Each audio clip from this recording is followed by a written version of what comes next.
Hola, ¿qué tal? Bueno chicos, creo que prácticamente todo lo que dije respecto a mis expectativas para las Cuatro Fantásticas podría aplicarse también en la próxima película de Superman de DC. No me sorprendería si esta película fuera intermedia, ni buena ni mala, simplemente correcta. Me gustó mucho el segundo tráiler de Superman, pero desde entonces han publicado una escena entre Superman y Lex Luthor en donde se enfrentan y siendo honesta con ustedes me pareció algo pobre. El diálogo simplemente no fue bueno, las actuaciones fueron un poco acartonadas y toda la interacción fue poco impresionante. En esta escena es la primera vez que vemos a Superman y a Lex tan cerca y no me gusta que todo lo que muestren sea un Superman berrinchudo y emocionalmente inestable. Como dije hace unos días cuando abordé el tema, el contexto es súper importante, lo cual por supuesto no tenemos acá. No sabemos qué lo precedió ni cómo concluye, así que quizás en la película sí tenga sentido. Además, sí, en ocasiones en los cómics ha actuado de esta manera, sobre todo cuando se trata de alguien cercano para él. Así que en realidad ese no es el problema. El problema es que no muestran otra cosa sobre él y creo que quizás este tipo de marketing los puede llegar a perjudicar. Quizás no lo sé. Como dije más temprano, que va a tener un mejor rendimiento que los Cuatro Fantásticos, esto tenlo por sentado, ya que Superman es un personaje abrumadoramente popular en comparación, así que quieras o no, va a llevar mucha más gente al cine. Creo que esta película puede llegar a recaudar entre 700 y 800 millones de dólares en todo el mundo al final de su carrera. No obstante, dado que el presupuesto, que incluye producción y marketing, supera los 400 millones de dólares, no va a generar grandes ganancias para Warner ni DC, en caso de que supere el punto de equilibrio, claro está. De cualquier manera, parece que al menos por ahora hay algunas posibles buenas noticias para esta película. Hemos recibido las primeras reacciones y según That Part Place e Hindustan Times, las primeras reacciones de Superman son abrumadoramente positivas y califican la película de David Corenswet como 180 grados alejadas del Hombre de Acero. Las primeras reacciones de Superman califican la película como una película muy DC Silver Age, elogiando a David Corenswet y afirmando que es diferente del Hombre de Acero de Zack Snyder, lo cual creo que es lo mejor que pueden hacer. Intentar hacer algo similar a lo que ya se había intentado puede jugarles muy en contra porque las comparaciones con el papurri de Henry Cavill no van a faltar, e incluso de esta manera la gente va a hacer comparaciones. Pero bueno, leamos un poquito este artículo para ver qué nos dice. Los primeros 30 minutos de la película se proyectaron recientemente a los fans y periodistas, primero en Brasil y luego en Manila, como parte de la gira promocional. Ambas proyecciones de Superman tuvieron lugar la semana pasada con el director James Gunn y el protagonista David Corenswet también viéndolas junto con el público. Muchos espectadores recurrieron a las redes sociales y es evidente que quedaron impresionados con lo que vieron.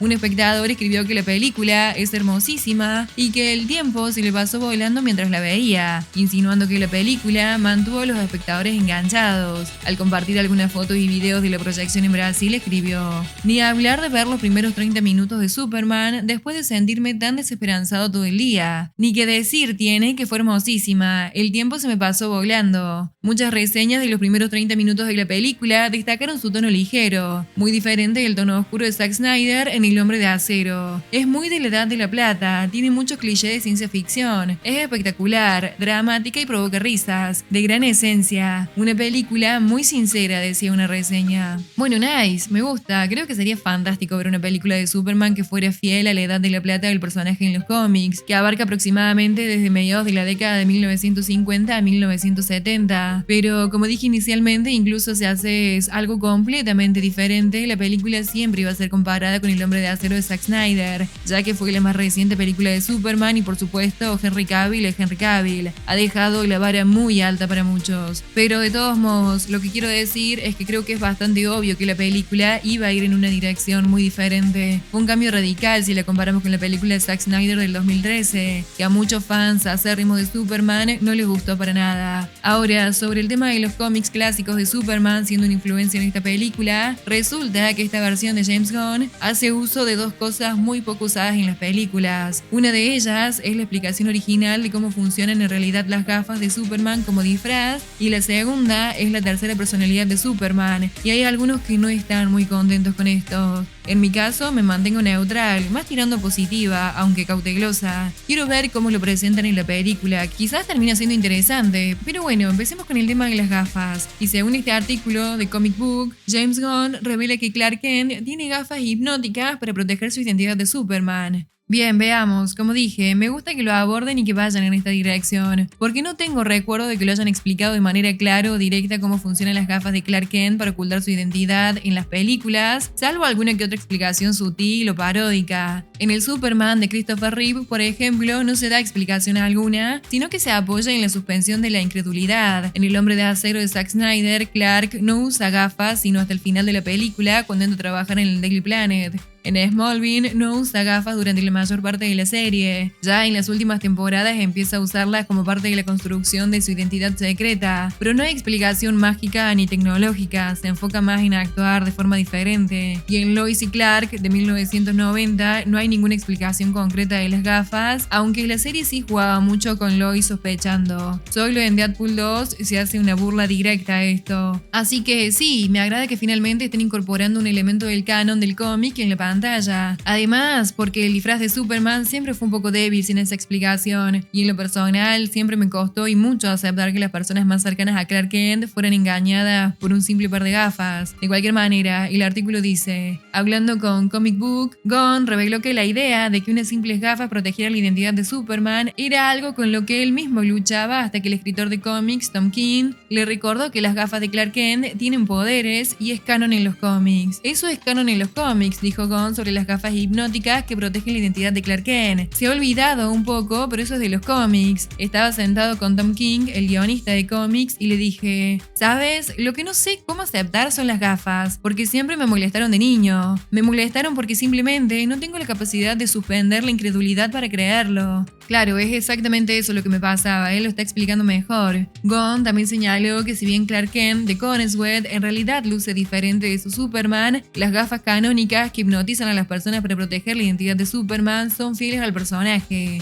¿Sabes? Son dos personas diferentes, aunque creo que de todos los actores que han interpretado a Superman, Conesweat es quien más diferente se ve como Clark Kent respecto a Superman, incluso más que Christopher Reeve. Pero él dijo: ¿sabes? Hay una respuesta para eso en los cómics. Es canon que hipnotizan a las personas, y Gunn no se equivoca, o mejor dicho, King no se equivoca. Superman, volumen 1, número 330 de 1978, estableció que Superman usa la superhipnosis combinada con sus gafas para engañar a la gente y hacer que vea a Clark Kent como una persona claramente distinta a Superman. Es un poco disparatado, pero es un concepto que se ha usado varias veces desde entonces. Y seamos honestos, puede que sea algo tonto, una incorporación estúpida, pero definitivamente es una mejor explicación. Definitivamente ayuda con la suspensión de incredulidad. Y creo que este tipo de cosas son el tipo de fanservice que los fans realmente apreciarían. Tenés que darle al público lo que quiere. Y sí, estas películas también tienen que hacerse pensando en la audiencia en general. Esas son las personas que van a hacer que la película triunfe o que fracase en taquilla, ya que son la mayoría. Pero los cineastas definitivamente ganan puntos extras cuando incluyen estas referencias canónicas que solo los fans más dedicados apreciarían, y es una de las mayores formas de respeto hacia el fandom. Y la segunda cosa, que si bien no es canónica literalmente, es algo que se ha abordado de manera sutil en los cómics: la tercera personalidad de Clark. O sea, no hay una mención explícita y constante de que tenga una tercera personalidad formal como un alias o un nombre específico, pero muchos escritores y fans consideran que el Superman verdadero no es el superhéroe ni el periodista, sino el chico de Kansas que fue criado por los Kent, y ese verdadero yo simplemente lo conocen unos pocos. Y David Corenswet respondió recientemente a las críticas por las escenas en donde Superman se comporta más como un niño de 2 años en una rabieta que como un superhéroe afable. Él dijo que Superman tiene una tercera identidad que solo Lois y Mike Paquin conocen realmente. Aún no hemos decidido cómo llamarlo, si Kal o Clark, pero en lugar de pensar en uno, Superman o Clark Kent, como el verdadero y el otro como el alter ego, con lo que se puede ir y venir, hay una tercera versión más verdadera de él, que es la versión de él cuando está con alguien que sabe que es ambos. En nuestra versión, esa es McKen, quien sabe que es Superman y sabe que es Clark, creció con ellos, y Lois Lane, quien sabe que es ambos personajes, interactúa con él como periodista, como Superman, y como colega, como Clark Kent. Así Así que ella ve a estos personajes y es una de las pocas personas que lo ve cuando no interpreta a ninguno de los dos, y es un poco de ambos. Corenswet agregó que una escena clave con Lois refleja este equilibrio entre identidades, mostrando a Superman de una manera más vulnerable y humana. Y esa escena, creo, es la esencia del personaje que vemos. Y la realidad es que cuando no tiene que ser Superman, cuando no tiene que ser esa presencia tranquila y tranquilizadora para el público, cuando no tiene que simbolizar la seguridad, la verdad, la justicia y todas esas cosas buenas, aún siente esos valores. De nuevo, al igual que con la escena del ex, me gustaría ver el contexto y cómo interpreta a las otras versiones, a Clark y a Kal-El, pero tal parece que con esta versión de Gunn podríamos estar viendo una de las representaciones live action más fieles al cómic de Superman hasta la fecha. Y ciertamente creo que es justo decir que la película va a estar a 1.000.000 de kilómetros de distancia del Hombre de Acero de Zack Snyder. Por el momento puedo decir que con los trailers se nota que es más ligera, probablemente con más humor y más colorida, a diferencia de la oscura versión de Snyder. Si eso es bueno o malo, creo que dependerá de cada uno juzgarlo. De cualquier manera, eso sería más o menos todo. Cuéntame qué opinas de todo esto en los comentarios. Dale me gusta y nos vemos en otro video. Chao, chao.